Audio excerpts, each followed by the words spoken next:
Hello, heathens! I'm Megan Angus, and this is Spinning the Wheel podcast. In this weekly audio ritual, we explore the 8 seasons of the witch's wheel of the year, and we discover how it is so much more than 8 Sabbats. We weirding witches time travel through holy days, festivals, and celestial events connecting our celebrations and magic to the past, present, and future. Our cackling fills the night as we take our turn gathering the wool, wielding the distaff, and spinning the wheel.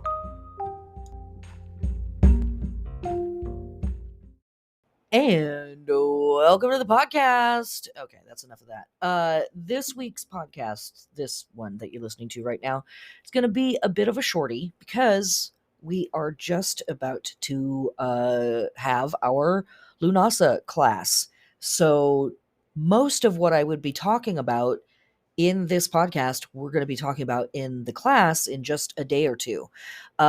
Join us for the class. It is going to be July 26th at 6 p.m. Pacific Standard Time on YouTube. You can just head to Megan Angus on YouTube. There's links on my website, etc., etc. Maybe I'll put a link in the description of this podcast. I don't know.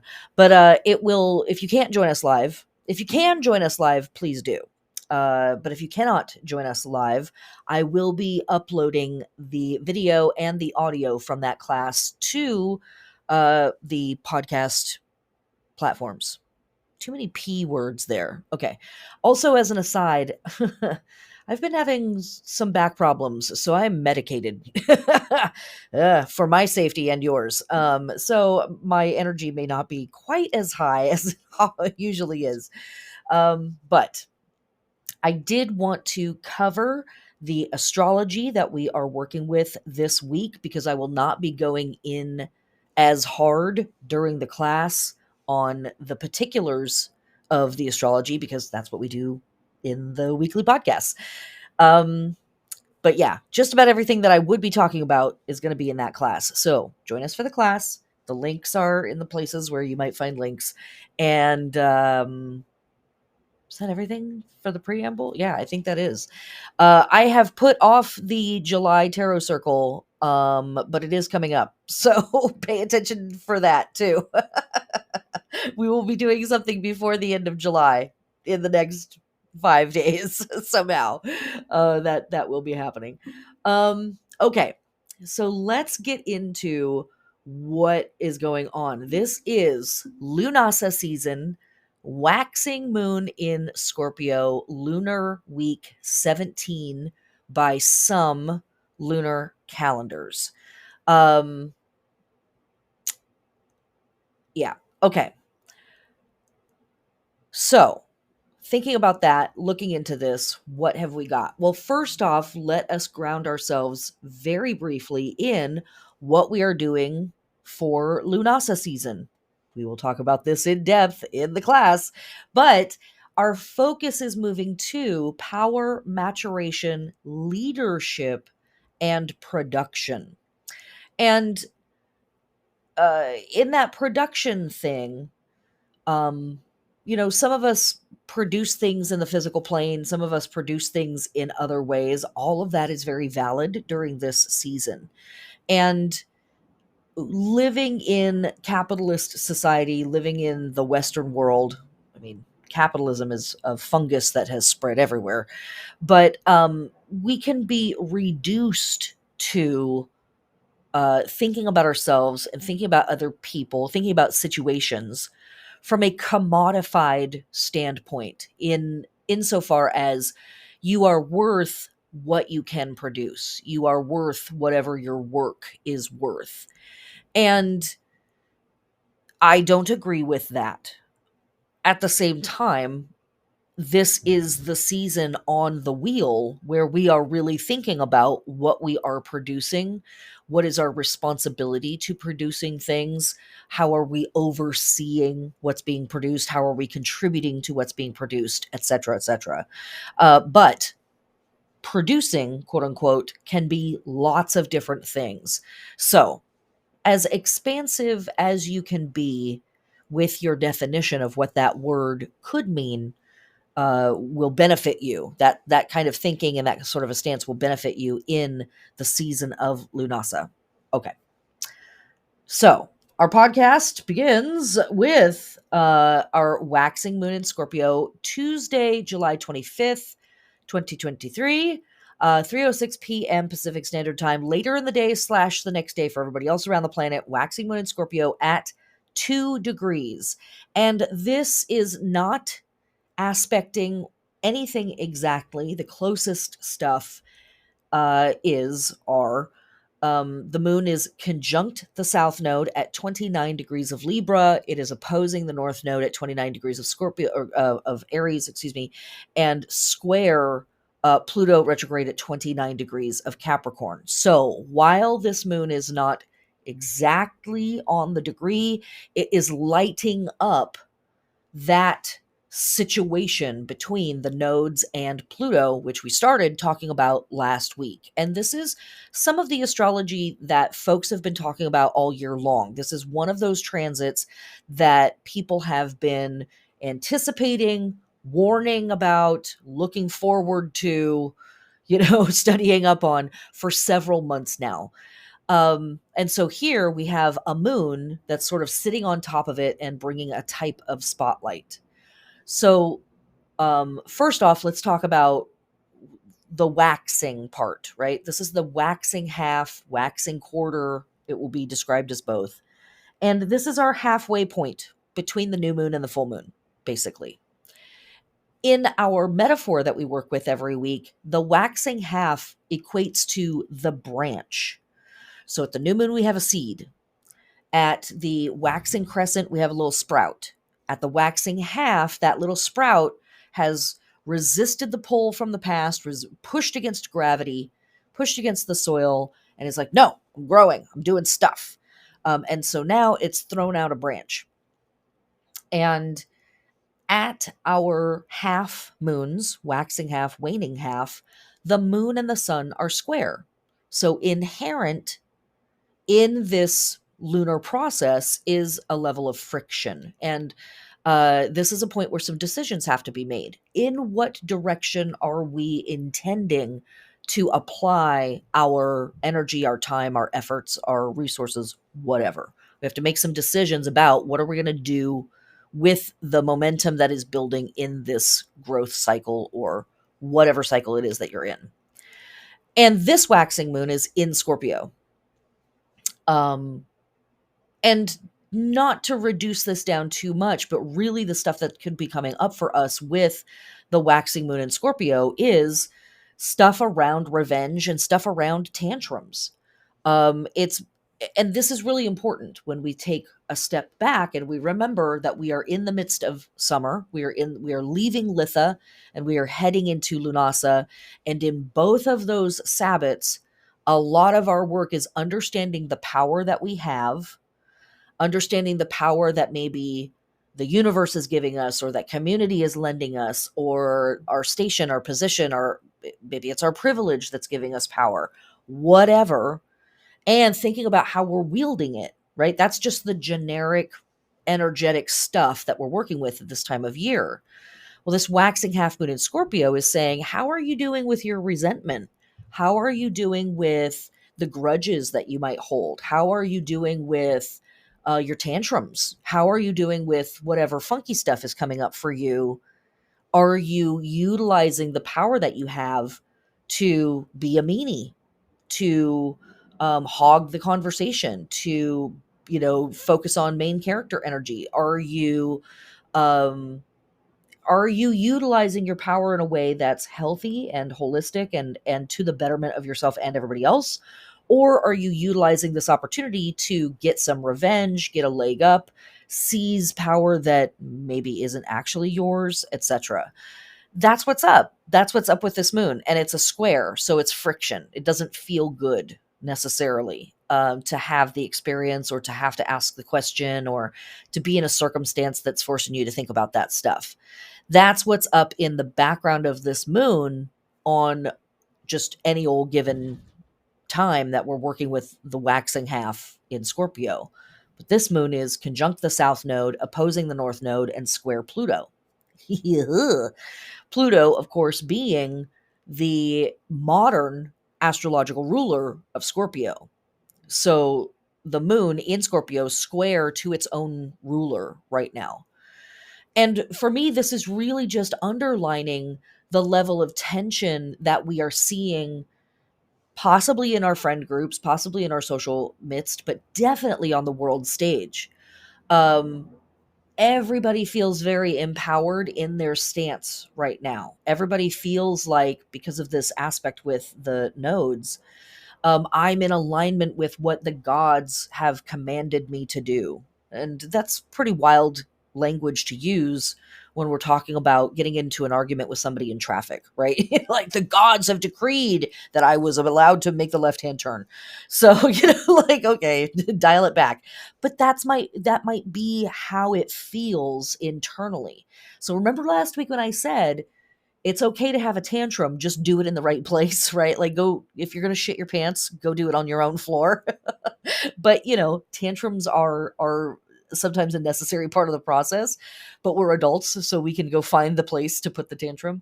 That energy is carrying through this week, and it can be easy when we're thinking about it, we're prepared for it. That first time that it comes up, we're like, yeah, sure. But the second, the third, the fourth, the fifth time that it comes up, right, a week later it's coming up again, that preparation might be wearing off a little bit, and we might be reducing or receding back into regressive behaviors, and feeling very justified in those regressive behaviors. Conjunct the south node. The south node is like, hey man, I've been through some terrible things, horrible stuff has happened to me, I'm justified in acting this way, I'm justified in speaking this way to the people around me, demanding these things from the people around me, whatever it is. Are you? Are you really? Maybe you're not, and this is also true for the other people around us. We might be on the receiving end of that kind of behavior and watching somebody um have a tantrum, and again feeling very justified in having that tantrum. So adding to all of this is the Pluto energy, which is fixative. Um, when Pluto is a part of our process, it represents the portions that can be very obsessive and very fixated around whatever is going on. So not only might we be feeling totally justified in our funky behaviors, but we cannot stop thinking about it. We can't stop talking about it, whether it's the behavior or the justification or whatever it is. So, all collectively, this moon, in a way, is adding a spotlight that's like, might make things really, really uncomfortable. But if we can step outside of our process just a little bit and sort of witness ourselves as we're doing what we're doing, maybe we can bring a little objectivity and say, I'm allowed to feel what I feel. And if I feel resentful about something, that's honestly what I'm feeling, but I don't have to act on my feelings. I don't have to react from my feelings. I don't even have to necessarily respond to my feelings. I can just witness that I'm feeling this and then move forward when I can move forward. And so this is potent stuff, because Scorpio, everybody's got Scorpio in their chart somewhere. And when we're hanging out in the Scorpio portions of our life, or the scorpionic energies that are in our life, again, we can feel very justified in cutthroat behaviors, or behaviors where we are wielding our power in not the most magnanimous of ways. Okay, that's what I'm going to say about that. Good luck. Um, Take care of yourself. Take a few deep breaths. And if you're like, no, I am committed to this tantrum, go shit your pants on your own floor. That's all. That's my loving advice to you this week. All right. When we are hanging out with this waxing moon in Scorpio for our lunar body work, we are awakening, activating, adorning, and stimulating and preparing for action the organs and the processes of pleasure, reproduction, and waste management, aka sex and death. And, work with that energy however you want to, given what I just said over the last 10 minutes. you know, maybe some power dynamic play is appropriate as a way of you exercising some of this stuff. Consent, people. That's all I'm going to say. Consent is sexy. Um, as I say every week, I am not a doctor of the human corpus. I am a doctor of wizardry, witchery, and woo. Check in with your trusted health advisor if you want to integrate this stuff. And working with the metaphor is always as powerful as working with the physical form. So, is there some stuff that you need to fuck off, right? Is there some stuff you need to poop out and process and let go of? That thing. For our plant body work, we are planting for sturdiness. This is a great moon to plant anything. It is also a great moon for transplanting, grafting annual flowers, grafting fruit, grafting veggies that are viney, and bear crops above ground. Corn, tomatoes, watermelon, zucchini, all very happy at this time. Harvesting seeds and roots that we intend to use for replanting versus harvesting seeds and roots that we might use for food or for medicine or for magic. This is a great time to harvest seeds and roots specifically to replant them. Watering, checking your irrigation systems, grafting in general, and then planting annuals that yield above ground crops. As I mentioned before, especially our viney stuff: peas, beans, melons, squash, tomatoes, peppers.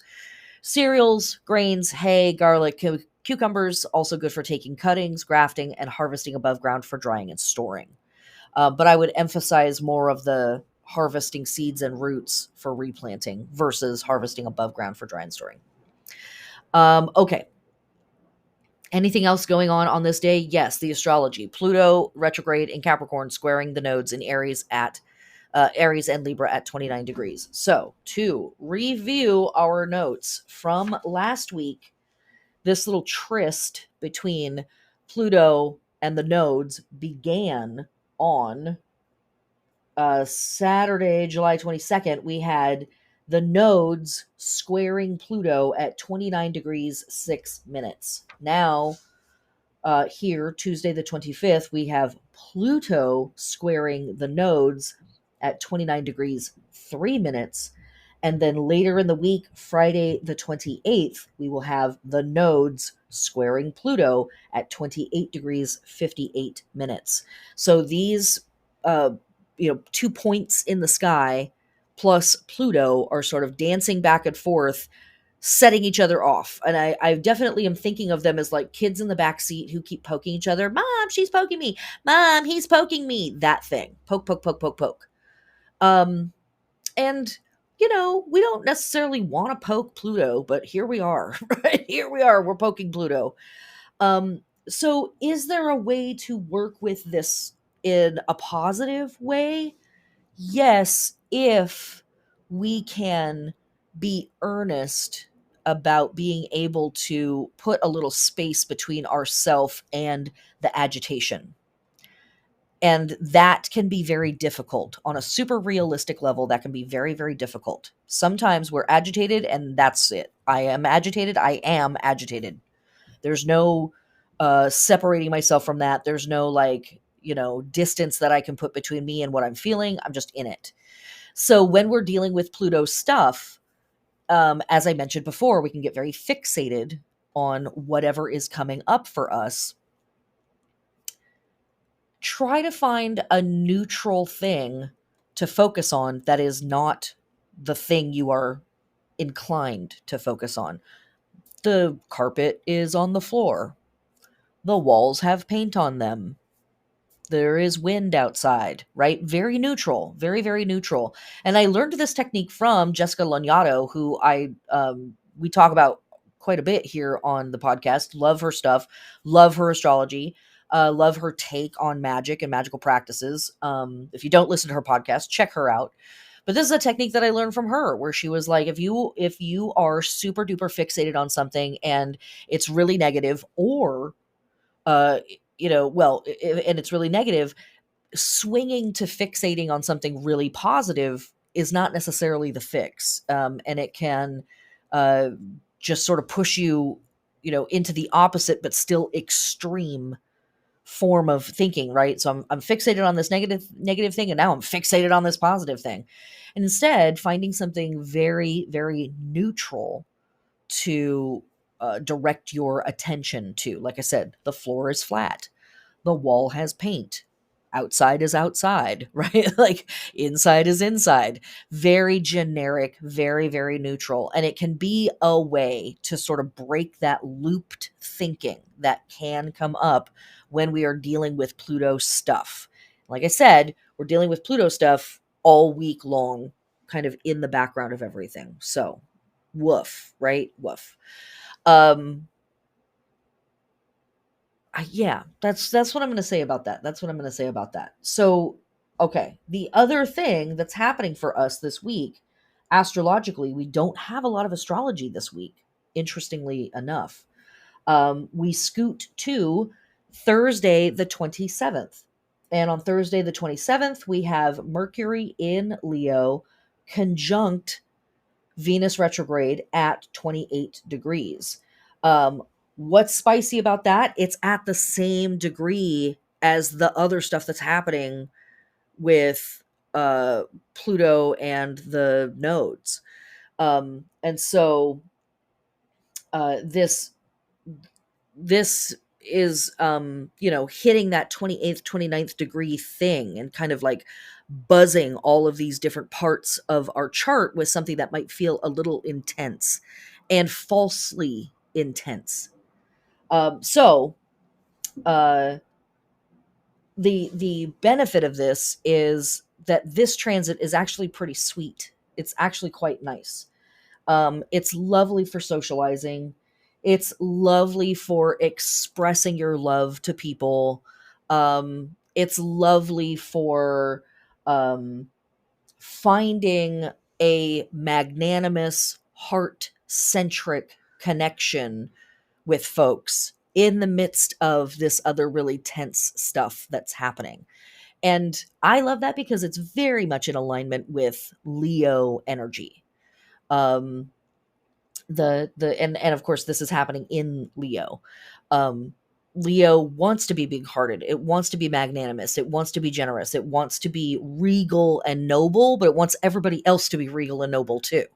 It doesn't want to be the only one fancy, it wants everybody to be fancy. We all are opulent, like we're all living. um so this could be a really great day to talk emotions with yourself, maybe.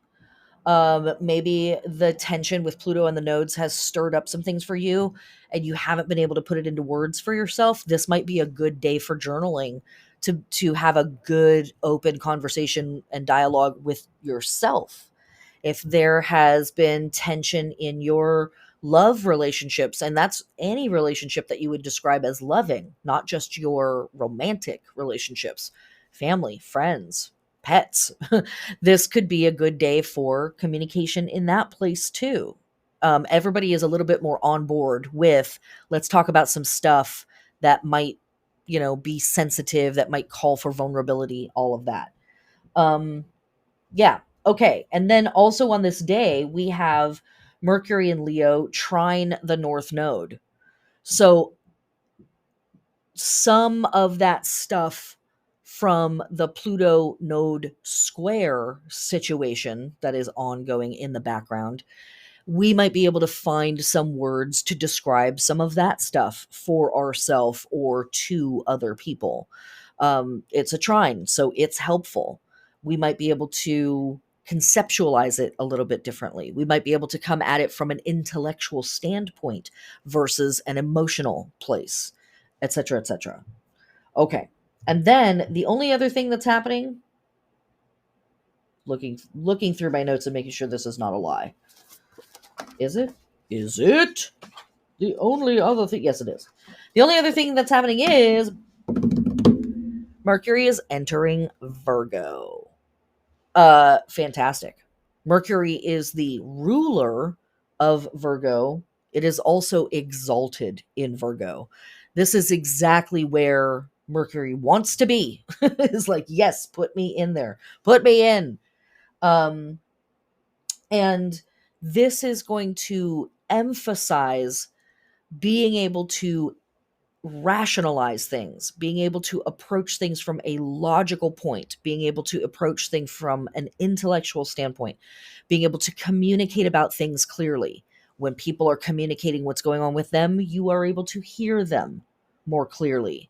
And this is, again, a great time for journaling about stuff, researching things, all of that. Yes, yes, yes. But our rational thinking is supported. Our discernment is very, very supported.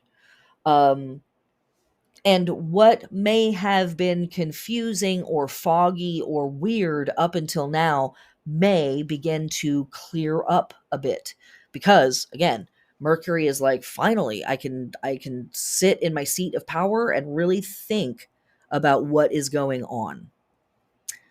Could be a pretty cool helper in the midst of all of this Pluto nodal drama and intensity and weirdness that might be getting drummed up. Um, as I wrote something up on Patreon about the astrology of Lughnasadh season. Join my Patreon to read that if you would like to, for $5 and up a month. But one of the things that I said in that is that this is the type of astrology that we don't just rush through. It's the type of astrology that has to be endured. And this too will pass. So, how can you hold yourself in the midst of all of this friction, in the midst of all of this intensity, in the midst of spooky stuff, with love, with kindness, right? First for yourself, but then also love and kindness for the people around you. Remembering we don't know what other people are going through. We don't know what stuff other people are dealing with, right? We all know people who are dealing with chronic pain daily, for example, but they don't talk about it. But we always think to ourselves, wow, that person is super low energy, or wow, that person's always kind of grumpy. There might be something going on there, right? That it hasn't been communicated to us before. So that too, with Mercury stepping into Virgo, with Mercury trining the North Node, there might be a level of openness in terms of what we are willing to communicate to other people, or what other people are willing to communicate to us about the heavy stuff that they are going through, and the ways that it feels like their life is sort of dictated by those heavy, spooky circumstances or situations. That's all we're dealing with. Just that. That's all that's going on for us this week. Right? It is heavy stuff, and it will pass. And that's the other thing that I want to really emphasize here is, the sky will change. The wheel turns. And so, also, how do I hold myself with grace and care and gentleness and love, um, and patience? Because whatever this funky thing is, the situation is gonna change at some point, and turn into some other different thing, better, worse, hard but different, hard, all of that.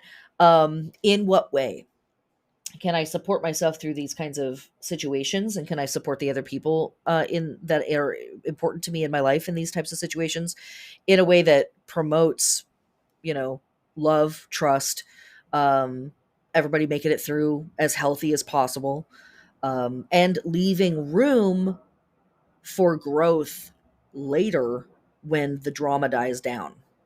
That can be one of the really funky things about dealing with dramatic situations, is it can feel like this is the end. It's like, no, baby, it is not. We're going to have to wake up tomorrow and deal with the aftermath of whatever we said today or did today. That thing. Okay.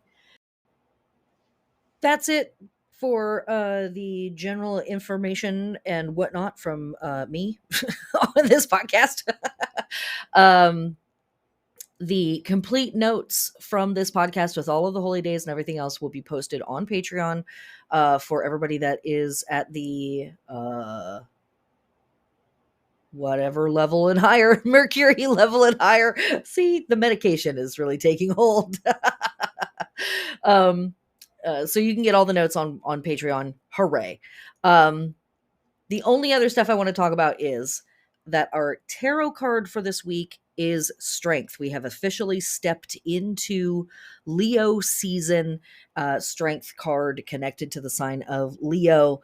And in the Strength card, what we really are aiming for is finding the sweet spot between the highest portions of our soul and the lowest, most base and vulgar portions of our mundane existence. Vulgar saints is what we are aiming for. And for folks who are subscribed to my Patreon at the Venus level and higher, that's $9 whopping dollars a month and higher, you get access to the Patreon bag of holding, wherein you will find a 2-hour class on the strength card. That class alone is a $20 class, um, along with 19 other tarot circles and a bunch of other stuff. It's a deal, people. Trust. It's a deal. Um, and so, if you're wanting to do some hardcore study on the strength card, I've got a 2-hour lecture for you there. Um, but that's really the gist of this card, is figuring out how to be a vulgar saint, how to move through the world in the most regal and magnanimous way possible, without ignoring the fact that you are in fact a human, and your human needs and desires have to be attended to in one way or another. But how can we do that in a holy way? Um, that's a lot of what's up for us in this season. For our witchcraft this week, we are prepping for Lughnasadh. You might take down your old altars, take down all of the stuff in your house that you have connected to Litha, and make room for whatever altar work or workshop, or excuse me, work tables you might be setting up for Lughnasadh season. All of that good stuff. Baking some bread this week is an extremely holy act and very in alignment with our magical work, as well as polishing and repairing jewelry. This is the time to be opulent, the time to sparkle and shine and look fabulous. So all of those things, very, very holy acts this week.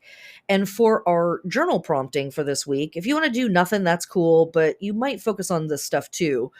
Taking some time to account for all that you have accomplished in this year so far. This is something we're going to talk about more in the Lughnasadh class, but that can include basics like paying your bills on time. And maybe that didn't happen for you every month. Celebrate every month that you did. Look back and go, wow, in the last 6 months, I paid my bills on time 4 times. Fucking awesome. Sticking with routines that you've created. Maybe you've picked up, Duolingo or something like that, and you've started to learn a language and you haven't been consistent at it. Celebrate all the points where you came back to it. Celebrate the points where you're like, oh, I did that 3 days in a row that one time. That's awesome. You might also even include places where you have reduced backsliding into old behaviors. You're trying to break a habit, or you're trying to, stop doing something. Maybe it's substance use or something, right? Overspending, whatever. And all those places where you caught yourself and you didn't make it worse, right? You caught yourself and you said, no, no, no, no, no. Even if I just sit here, we're not going back to the old regressive stuff. Celebrate those wins. Celebrate those wins. We have to in this season, because Lughnasadh season brings us a lot of power, a lot of responsibility, and troubles sometimes. Holy troubles, but troubles nonetheless. So we need to celebrate the wins where they come. Wherever we can find them. We got to get in there. Um okay, that's it. That is your week. I will see you in class, witch.